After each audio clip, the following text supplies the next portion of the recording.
All right, class, today we are doing your Unit 8, Lesson 4.1 notes on using the rise and the run, which is also called finding the slope of the line. Well, guess what? The slope is something that we've actually already been talking about. It is what we've been talking about when we've been finding the rate, how things have been changing. That actually is called our slope of the line. When we look at the definition, it says the number that expresses the steepness of the line.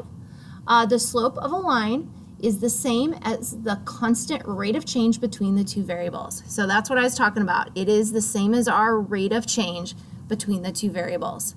So how we find the slope then? The slope is specifically the vertical change compared with the horizontal change written as a fraction. Or in other words, the keywords we'll talk about a lot is we'll say the rise over the run. Okay, it's how much the line rises compared to how much it runs. Okay, so that's where that steepness comes in. So steepness, we would be going up, how far it's going up for however much it goes over. Okay, it's like thinking about if you were going up a staircase, you would have to pick up your foot before you can step over. You wouldn't be able to step over first. Okay, so it's the rise versus the run. Okay, you can also make the analogy you have to rise before you could go running and go over as well. Okay, but it is expressed as a fraction. So when I look at this line right here, say this crosses right here and goes to right here, what you do is you pick any 2 points on your line. You would want to pick ones where it crosses at a whole number. So you could see these other points are crossing the lines at in between points. You want to go wherever it's crossing at a whole number when you're finding your slope. And then you would specifically count. This line goes up 1, 2, 3. Goes up 3 spots, and then it goes over from here to here, 1, 2, over 2 spots. So that would be a 3 over 2, a rise of 3 versus a run of 2. So your slope would be 3 over 2 for this particular line right here.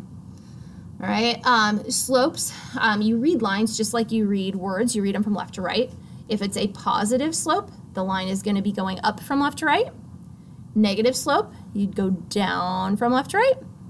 Okay, zero slope, think about, I like to relate slopes like skiing. You've ever heard of hitting the slopes maybe. Think of if you were skiing, this would be, you wouldn't be going at all unless you were using some force, right? Well, if you were skiing. So this we call zero slope, okay? Versus this is an undefined slope. You would definitely not want to be skiing down something that goes straight down like that, okay? So those are different types of slope. So when you see a line right away looking at this, I know it's a positive slope because the line is going up. Okay, so typically I go from left to right from one point to the next. Then it helps me see, am I rising before I run? Or sometimes if it was negative, I'd be going down before I run, right? All right, so let's take a look at this example right here. It says find the slope of this line, and then we're going to write an equation of the line. Okay, so when I look at this, I already have my 2 points identified. I want to count. I go from left to right, so I want to see how much does it rise versus how much does it run. Okay, so you'll notice it's just going up 1 box. It's going up from 3 to 4, so that's a rise of 1, and then it's going over from 2 to 4. It's going over 2 boxes. So it rises 1, and the run is 2. So if I say rise over run, if I want to use those words, it has a rise of 1 versus a run of 2. And as I look at the line, I notice that it is going up from left to right, so that should be a positive slope of 1 over 2. All right, now if I want to write an equation of the line, when we write an equation of the line, we always start with y equals. Well, to find my points, I write my slope, the 1 over 2. That is always the same as your coefficient of your x. So it's going to go with your variable. So your rate or your slope, whatever you want to call it, is going to be paired with your x. Okay, so it's going up half for every x. So each time I go over, it's going up a half of a box to get there. Okay, and then we always add to that in our equation, we add that starting amount or our y-intercept. So if I look at my graph, I look at where does my line cross my y-axis, and it's crossing right there at 2. Okay, so your equations always have 2 things. The number with the x, which is your slope or your rate, the rate of change, and then the number that doesn't have the x is your y-intercept or your starting amount. All right.